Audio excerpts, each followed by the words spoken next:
Now, if you watch my last video, you'll know that there's quite a lot of Five Nights at Freddy's animatronics, right? So many, in fact, that there was enough characters to put together a separate game entirely called FNAF Ultimate Custom Night. This game showcased over 50 animatronics, and each one of those animatronics has an origin story. So today, that's what we're going to be talking about. The Five Nights at Freddy's Ultimate Custom Night character origin stories. So I'm gonna start off with Freddy, Bonnie, Chica, and Foxy, because they all came from the same game. In FNAF 1 we had 5 animatronics, the ones I just listed, and Golden Freddy. Golden Freddy does appear in Ultimate Custom Night, but not in his Five Nights at Freddy's 1 form, so let's stick with the first 4. Freddy, Bonnie, and Chica all appear on the show stage in this game, while Foxy comes from Pirate Cove. Foxy was the only animatronic in the game to actually have a moving animation as well. Just a little fun fact for you. But let's move on to the next character.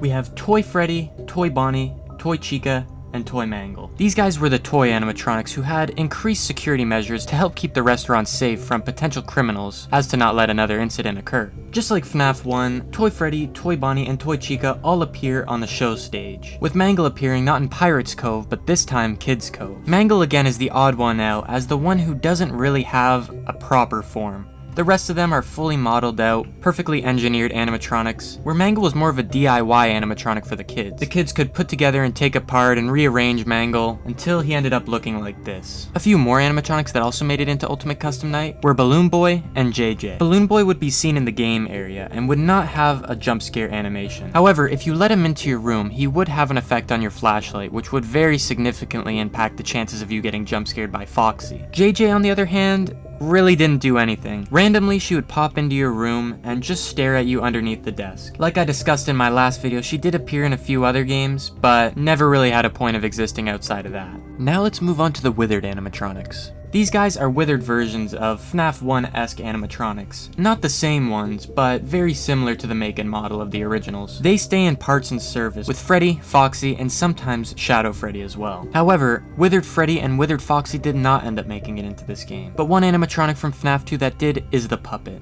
Now, the Puppet was a very crucial character to the lore, and in fact held one of the pieces of the puzzle that really needed to be included for the story to be solvable. I don't want to get into that too much today, but I will say that the Puppet came from FNAF 2 and had a very, very close tie to the music box. If the music box wasn't wound up fully and ran out, then the Puppet would leave its gift box and start coming after the player character. Now we have Golden Freddy. Again, appearing in FNAF 1, but in Ultimate Custom Night taking its FNAF 2 portrayal, right? A lot of people know about Golden Freddy, so I won't talk too much about him, but basically he was one of the only animatronics from the original game that seemed to be possessed but did not seem to be able to move freely on its own. However, it did move, whether it be from teleportation or a spirit carrying it into the room, who knows. All we know is that it does have the ability to move.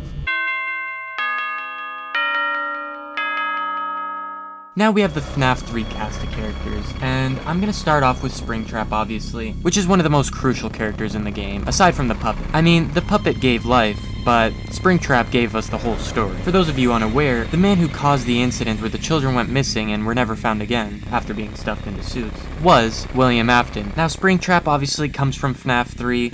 He was locked in a hidden away storage room and left basically to rot for years as he barely hung on to life inside that suit. The spring locks had clamped down on him and trapped him inside pretty much for the rest of eternity. Next I want to move on to the Phantom animatronics. We have Phantom Mangle, Freddy, and Balloon Boy. These animatronics were basically spiritually survived forms of the past animatronics that had been in that location. In FNAF 3 we also had Phantom Foxy, Phantom Chica, and Phantom Puppet, but they don't end up making it in this game. But at least we did get some representation of the Phantom animatronics.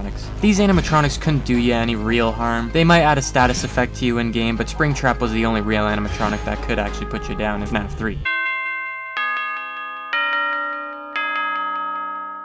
Now we have the animatronics from FNAF 4. Nightmare Freddy, Bonnie, Fredbear, Nightmare, Jacko Chica, and Nightmare Mangle.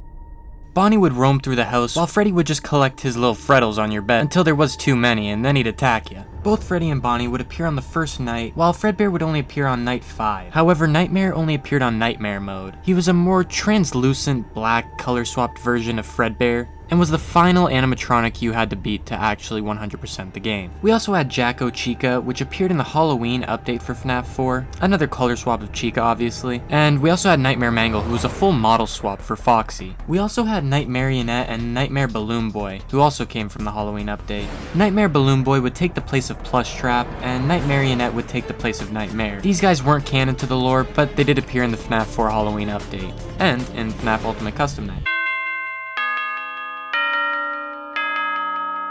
Up next, we have the one and only representation for FNAF World. It's Old Man Consequences. He would only appear in FNAF World if you went too deep in the layers of the game. After being warned earlier in the game, if you didn't listen, it would force you to visit him at his pond in the middle of the woods of an 8-bit forest, right? And other than that, there wasn't too much explored about this character.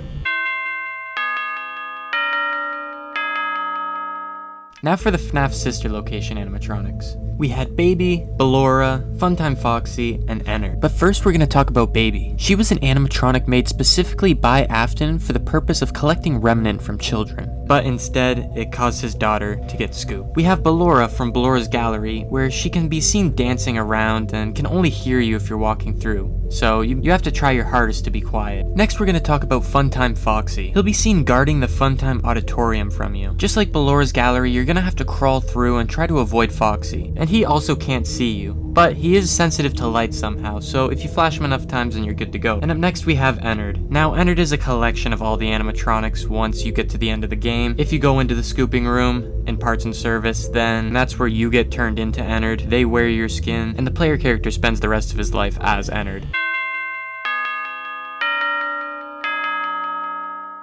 Now it's time to talk about FNAF Pizzeria Simulator. And the first animatronics I'm going to be talking about are Trash and the Gang. These were the first animatronics you could buy for your pizzeria. They came from Dumpster Diver Weekly and didn't add much atmosphere to your pizzeria. Granted, they were very cheap, so for a starter animatronic set, it was alright. Up next, we had Helpy. Helpy was your guide to the game, and he helped you get used to the mechanics. And at the end of the day, he would be with you to help calculate your total earnings and lawsuits. You could also see him sitting on the office computer, as well as in multiple minigames. Next up is the mediocre melodies.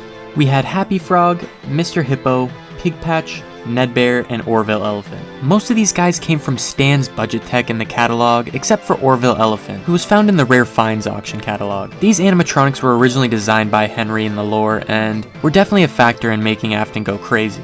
Next we have the Rockstar animatronics. We have Rockstar Freddy, Bonnie, Chica, and Foxy. Lefty is also included in the bunch, but I'm gonna save him for later. These animatronics were the higher end animatronics in Pizza Sim, and could be found in the Smiles and Servos catalog. They would greatly increase your pizzeria's overall atmosphere, but they did cost ya. And then finally we have the Posh Pizzeria Gang. These guys were from the Rare Finds auction, and they included the Music Man, El Chip, and Funtime Chica. Surprisingly, Music Man would actually take on a role in Security Breach, which kept him from going into irrelevancy. However, the rest of the characters did. They were high end, but at the end of the day, their significance definitely dwindled. Now we have the scrap animatronics. These were not part of the catalog. These were animatronics that had to be brought in every day as you went through the campaign in FNAF Pizzeria Simulator, each with increasingly more value, but increasingly more danger that came with it.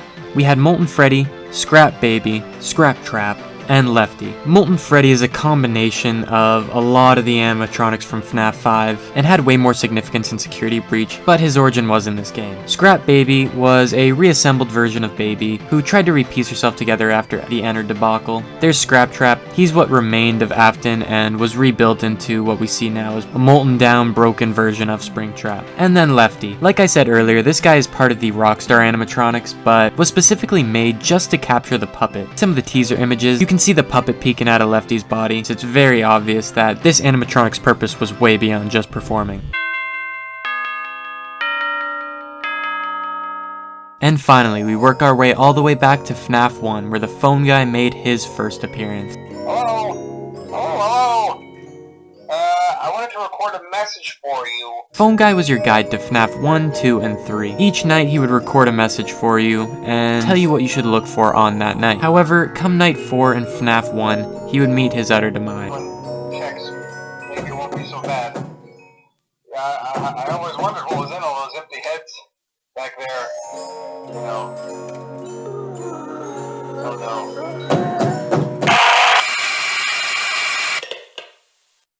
And we haven't heard from him since.